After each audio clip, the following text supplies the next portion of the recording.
Hello, everyone. Good morning, good afternoon, or good evening, depending on where you're joining us from today. I'm Megan Wood, Director of Recruitment and Admissions in the University at Buffalo School of Management.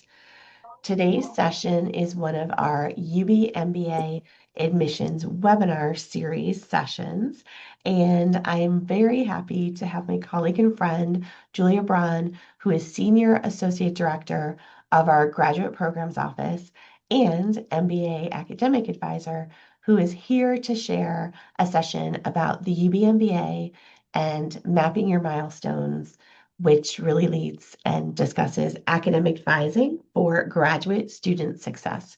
Julia is wonderful to work with.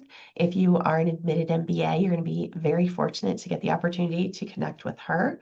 A few housekeeping rules for this session. We are recording the session, so in about 1 week's time, I'm going to be sending it out to anyone that's attended. Additionally, if you have friends, family that might be interested in the full-time MBA program, feel free to share it with them as well. But I'll send you the recording in about 1 week's time. If you're not speaking, please have yourself muted so that everyone can hear the presentation. Julia is going to be covering a lot of wonderful information today. We will have time for a Q&A at the end of the session, so we'll answer any specific questions. This session is really dedicated to mapping your milestones as part of the academic journey. So we're trying to keep questions related to that for this session, but we should have some time to address any general questions as well. Additionally, if you are attending this session live on November 12th, I'll be following up with you after this session to provide next steps for a $100 application fee waiver. That's for anyone attending the session live. So I'll send you an email after the session is over. So with that, I'm very happy and pleased to introduce Julia Braun, our Senior Associate Director of Graduate Programs, to share her information. Thanks, Julia. Thank you so much, Megan, and thank you to everyone who's here with us on the virtual live. I really appreciate that opportunity to be able to connect with you. So today we're going to cover the topic is mapping your milestones. And talking about that, it's academic advising and graduate student success in the full-time MBA program. So the first thing that I just want to talk a little bit about is what is the Graduate Programs Office? So as a student enrolled in the full-time MBA, the Graduate Programs Office is like your one-stop place where you can, we serve as a compass, right? You can come here and we help with any guidance that you need in connecting you to the resources available on campus. So we know that there are so many different things here on campus, like with health and wellness or accessibility resources, or you just have questions and you're not sure where to go to. Your academic advisor, that's me, and here in the Graduate Programs Office, we help you to navigate that space. We don't always have the exact maybe answer that you need, but when you come here, we can definitely point you in the right direction of who can help with the question that you have. So that's our focus here in the Graduate Programs Office. So the things that we're going to talk a little bit about today is preparing for the full-time MBA program. We're going to talk about the team-based learning component a little bit, academic planning, like what that kind of looks like as your journey throughout the program, and then the co-curricular experiences and things that you should be focusing on while you are also working on your academic coursework. So the first thing is preparing for your full-time MBA studies. I think that one of the biggest things that I talk with students about, particularly in their first semester, is just outlining that there are two different full-time MBA programs. There's two different ways that you can pursue your program. And the first one is through the STEM MBA program, and also the second one is through the general MBA program. And we'll talk a little bit about those two differences right now. So the STEM MBA program is 60 credit hours, and what makes it unique is that the elective coursework component has a very particular criteria of STEM courses that need to be completed. So there's a list right now of about like 37 electives that fall into this STEM category, and you do have to complete at least 21 credits in that very specific area. The general MBA also 60 credit hours, but it has a lot more flexibility in how you approach the elective coursework. So you get 30 credit hours of general electives, and then there's also a 3 credit hour internship in that. You're not as limited to having to select these very specific STEM courses. So I think that that's the very first thing too, is just focusing on knowing which MBA program is the right fit for you. And we can also adjust that and make adjustments to it, as we go through like the first semester or so. But we talk a lot about this during orientation and through the summer, just to, make sure that you know which program that you're looking at. I'm going into the next slide here. The next thing is preparing for the full-time MBA program. So there is a lot of summer engagement with homework this summer before you start MBA, right? So we have one MBA start, and that is in the fall. But I start working with all of the incoming MBA students in June, and we start preparing you for that journey. So very early on in June, all those who are starting in the fall, you get an email from me. And I let you know that we start having these webinars every other week throughout the summer. We call them our Wednesday webinars. So it kind of follows the theme that you've been working on here, as you've gone through the admissions process. We continue right on that Wednesday webinar theme throughout the summer. And we have webinars every Wednesday where we talk about, there's a course in the summertime that all of the incoming students are enrolled in. It's called the Incoming MBA Fall 2026 course, and it'll be in our UB Learns. And we kind of go through the summer deliverables that are part of that course. So throughout the summer deliverables, there are surveys that you work on, there's assessments, there's a boot camp, there's video tutorials, there's all different types of things that we do throughout the summer.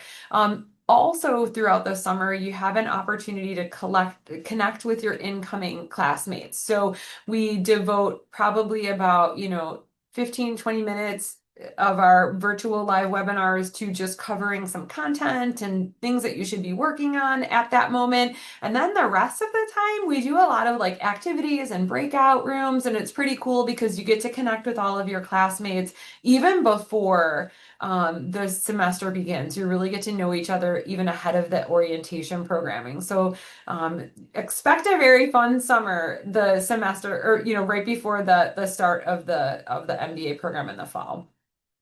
So team-based learning, if you haven't heard about it already, this is one of the biggest components of the program. It's great that you get to meet everybody over the summer through these Zoom sessions. And then we have our orientation week, which is the week before classes begin.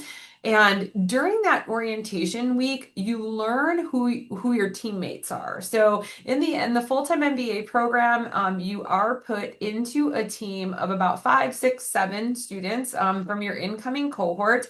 And all of you will take on the name of a local company through our Corporate Champions program. And you will move through the first year of MBA core coursework all together. So you'll have this same schedule of classes, and within those classes, you'll have team-based deliverables along with individual deliverable assignments. And all of your team-based deliverables will be completed by your teammates. So it's not like you'll be selecting people to work with, you'll be assigned to this team. Faculty put together the team assignments. And it's pretty exciting because the teams are put together very thoughtfully, so that way you have a lot of diverse skill sets on the team. So we also give you a second year mentor, and you do a lot of really cool things in your OB classes that help you, move through the program with the team dynamics. And we give you a lot of things to help with that. The next thing, let's talk a little bit about the coursework itself. So in the MBA program, whether you're doing the MS MBA, which is our STEM MBA, or if you're doing the general MBA, the core coursework is the same for both programs. The difference is, again, where we talk about the elective component, but your core coursework is what you focus on in your first year of study. There's very little room for you to actually pick an elective in your first year of study. That's more into your second year of study. So for your first year, it's all core coursework.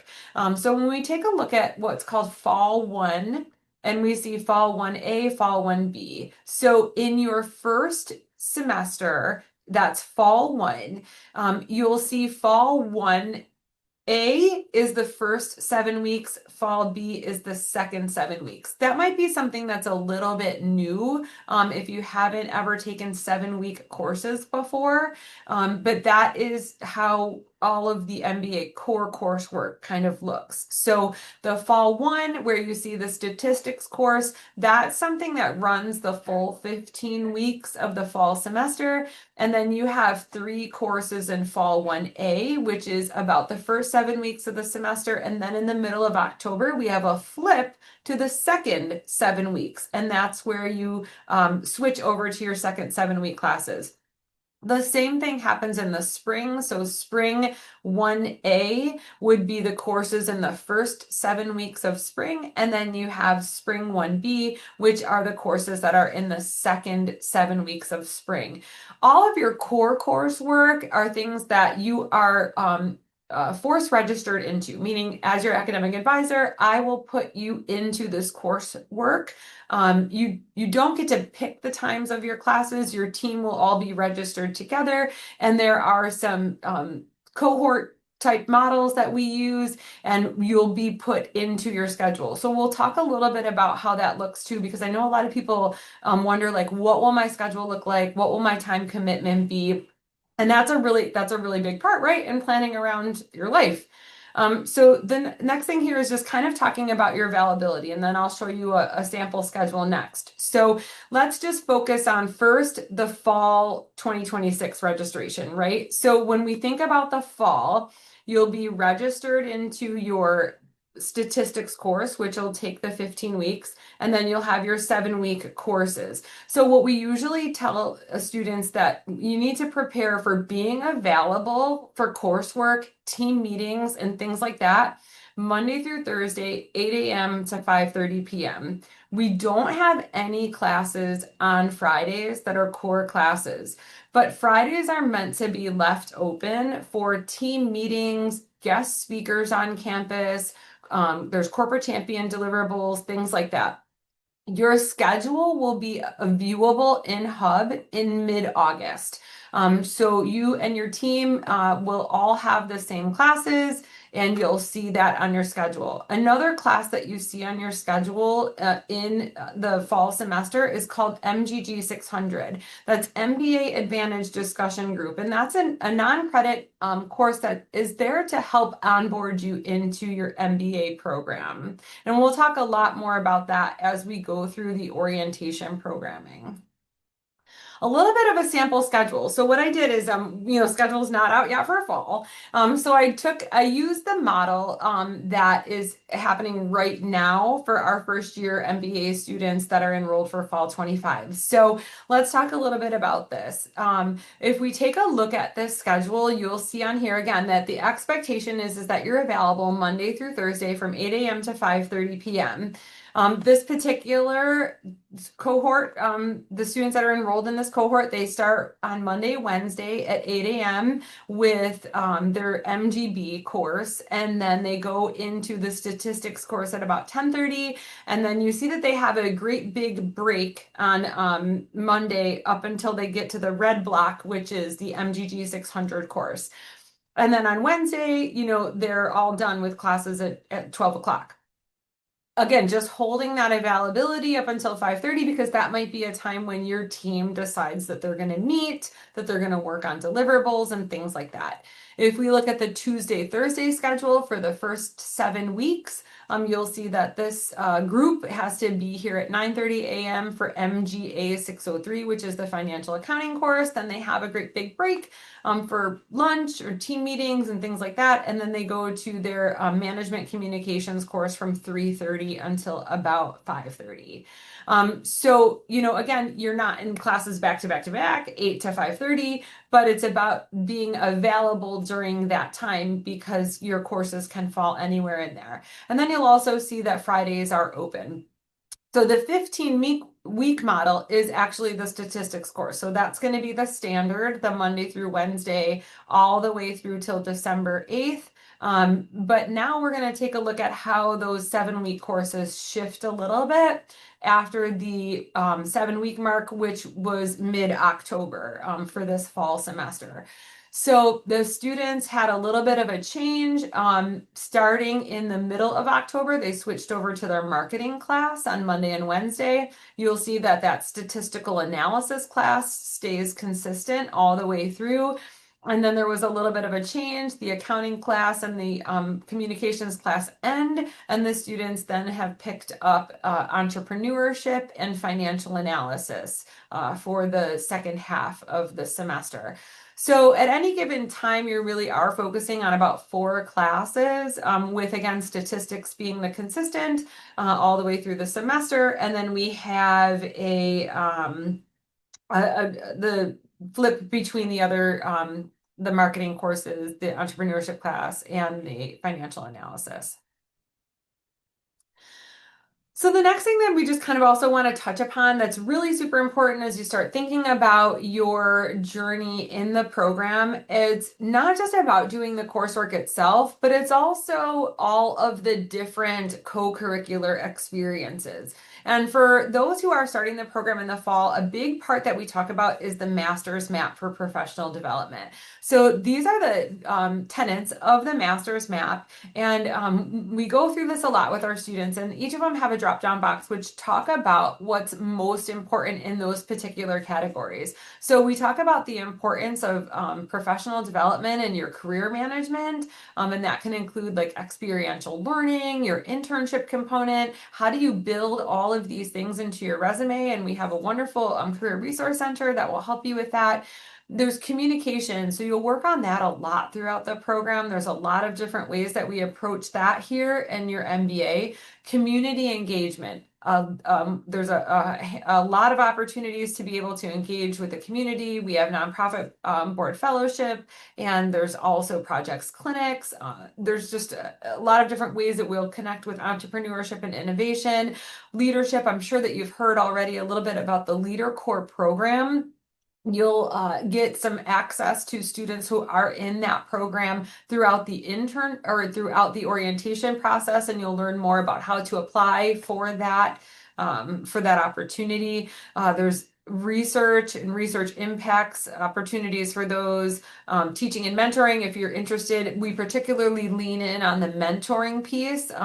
You'll notice right in your first year of study, your team will be assigned a second-year mentor, and it's a wonderful program. They help kind of coach you and your team through that first semester of the MBA program, so that's an awesome opportunity that we have there.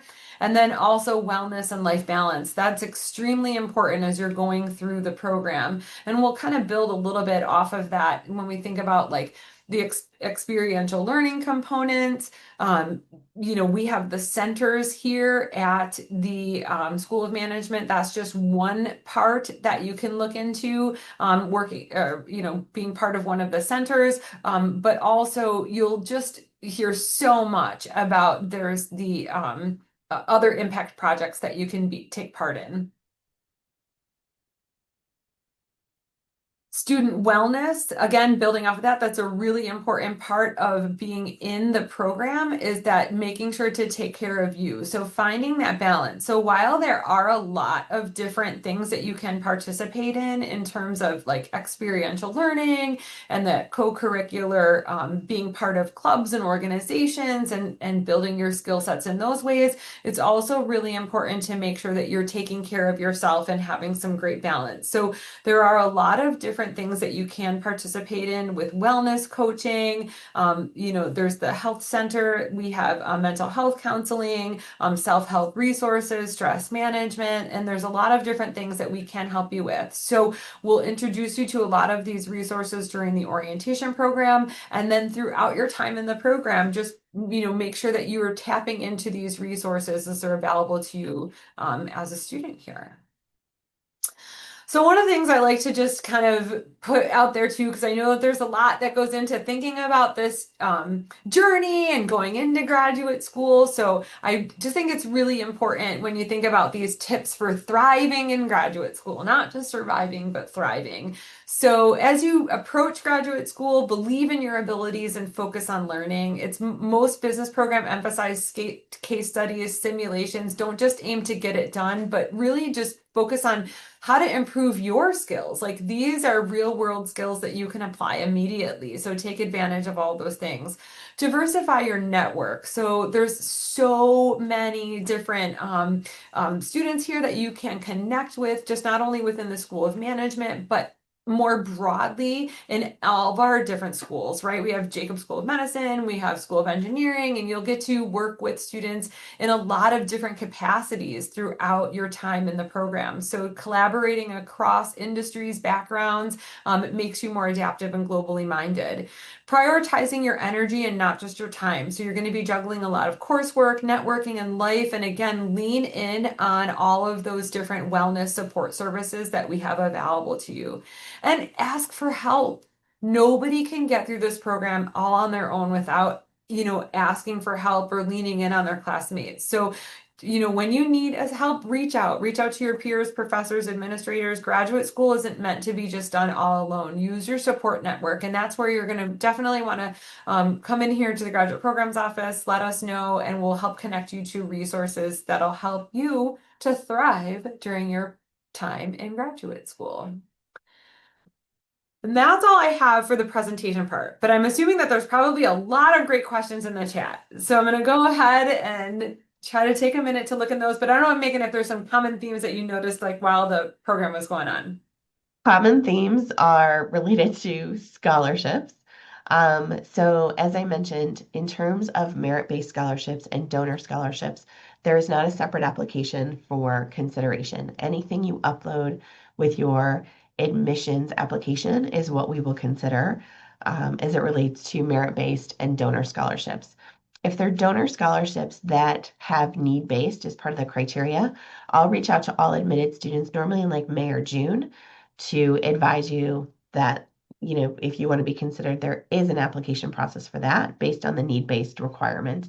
But I send that information out to admitted students again in May, usually June, actually. We do have a Western New York Prosperity Fellowship program. I'm going to be emailing more information about that, but I put information in the chat. There is an application process specifically for that fellowship program, and you can learn more about it. There is a link in the chat to learn more about that. There were some questions about the difference between the STEM MBA and the full-time MBA. So the UB MBA is a full-time MBA program. That's what we're talking about here, whether it's the STEM pathway or the non-STEM pathway. The STEM pathway is the management science MBA. The non-STEM pathway is our full-time MBA program. Within the application, you'll see a question, do you intend on pursuing the STEM MBA program? And you'll say yes or no. Most of our international students will pursue the STEM pathway because it provides an additional 24 months of OPT for a total of 36 months. So we see most of our international students pursuing STEM. You can make that selection within the application. Again, if something changes between the time you apply and starting the program, you'll work with Julia to update STEM versus non-STEM. In terms of international students, they are considered for merit-based and donor scholarships as well. The Western New York Prosperity Fellowship, they set their own eligibility criteria. So that's specific for the Western New York Prosperity Fellowship.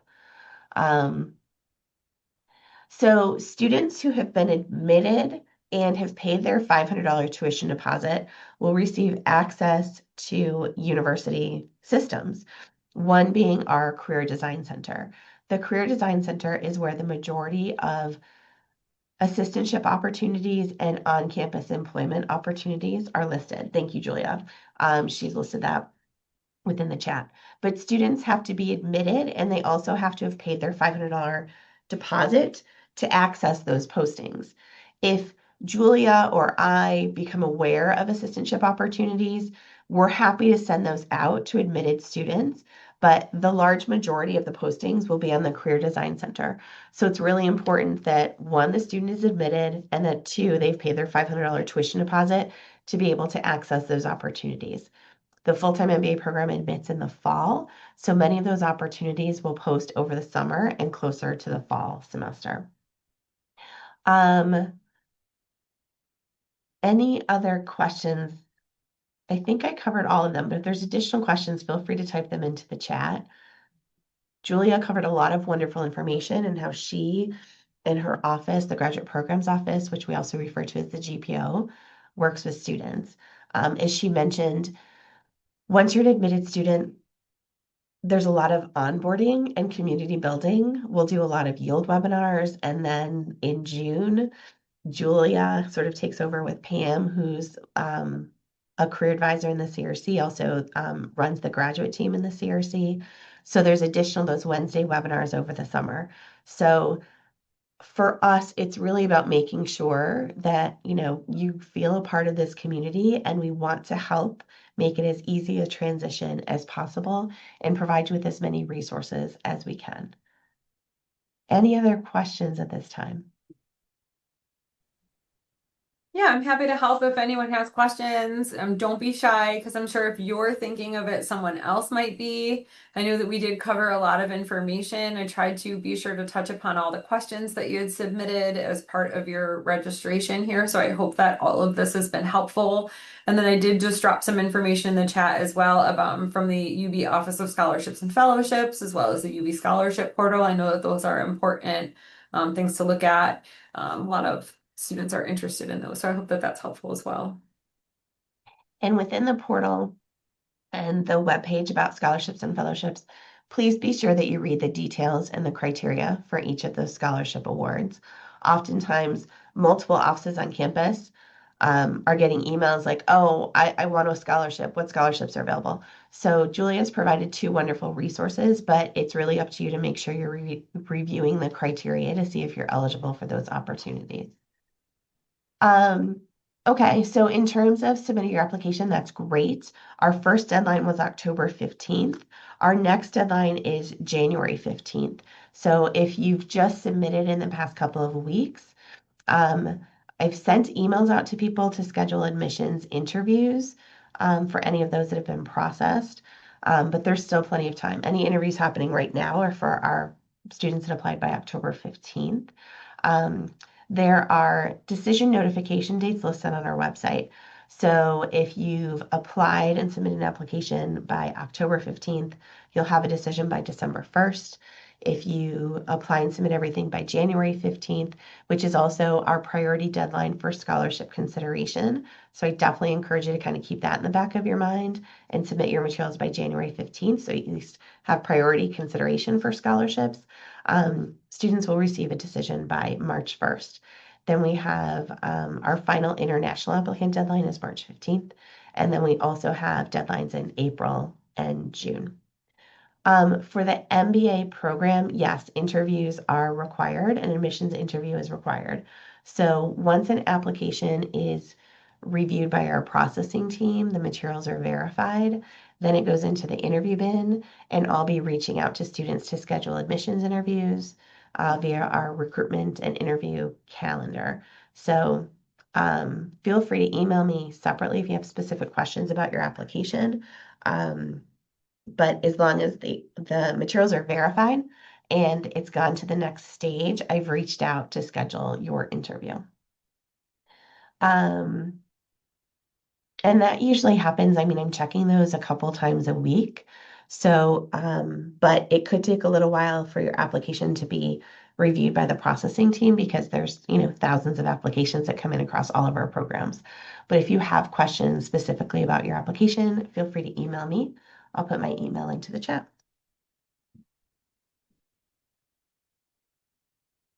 We don't advertise a cutoff GPA, and honestly, like, I don't know why you would want to know like the minimum because we would hope you're aspiring to be a highly qualified MBA student. Applications are viewed holistically. So our faculty admissions committee will review every semester of your transcript, the classes that you took, the grades you received. They'll be reviewing your essay in detail, your career objectives essay, your resume, all of your application materials. So please note that application review is holistic. So I hope I've answered those questions about the timeline and the interview process, but feel free to type in more if I haven't. Any additional questions related to student services or academic advising?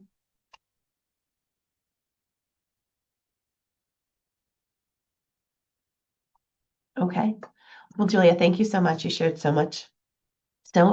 many wonderful bits of information in terms of next steps. I hope you're all very excited to kind of continue with where we are in the process. We will have additional UB MBA admissions webinar series in December. We'll be highlighting Leader Core, which is on December 11th. In January, we're going to be talking about corporate champions. I think that's January 7th. Um, I do monthly UB MBA application workshops. Our next one is November 18th. I also host weekly information sessions and have virtual appointments. So feel free. I hope to see you at future sessions, and we really appreciate your interest in the UB MBA program. I'll be emailing this recording out in about 1 week's time once it's edited. And I just want to say thanks again, Julia, for your time today and for sharing such wonderful information, but more importantly, just the resource that you are for all of our current MBA students. For any of you that have been admitted and will be enrolling in our program, you're very lucky to get to work with an amazing team that's really dedicated to your success. So thanks again, everyone. Have a wonderful rest of your day. Take care.